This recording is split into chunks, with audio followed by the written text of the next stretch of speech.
ซึ่งคนที่ ปนาเต้นค่ะ ถ้าบนเส้นทางการประกวดบางทีมันอาจจะ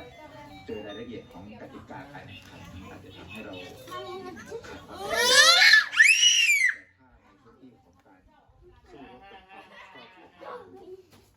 เดี๋ยวน่ะเห็นไหมได้เรียนรู้เรื่องการทำสื่อส่วนตัวในโลกยุคซึ่งมันมีหลายคนเขาหันมาทำตอนนี้ปนาเต้นสิลูกปนาเต้นสิแล้วมันจะแปลเป็นงานจ้างแต่มันจะแปลเป็นรายได้ไม่แย่งเขาไหมไม่แย่งเขา ตัวต่อไปผมชอบนะร้องมีเสน่ห์เลยว่ะไม่ผมยุ่งอย่างนั้นเต้นสิ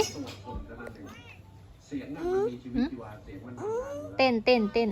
คนอย่างเวลาขึ้นเวทีร้องเพลงหรือทำอะไรไอ้เรื่องส่วนตัวที่เรามันทุกข์เอาวางไว้ข้างล่างก่อนขึ้นเวทีนี่สร้างมายังเพลงมายังยิ้มแย้มแจ่มใสแล้วก็ทำไปวันนี้ลุงโน้ตชอบอยู่ร้องมากผ่านครับ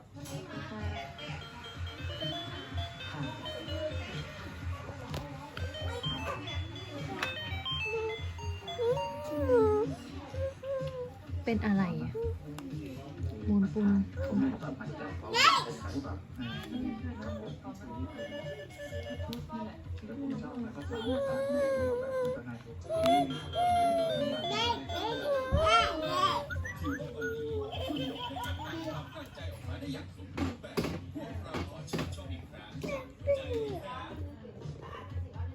ปนาเรียกปรินสิ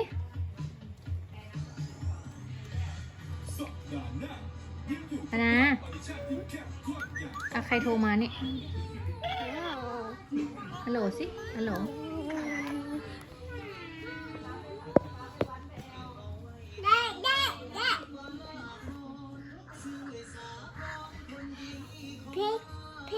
เผ็ดปนาเผ็ดดิปนาเผ็ดยังไงเหม็นทำไงเหม็น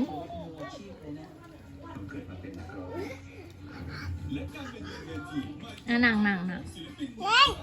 อุ้ยลูกอุ้ยนั่น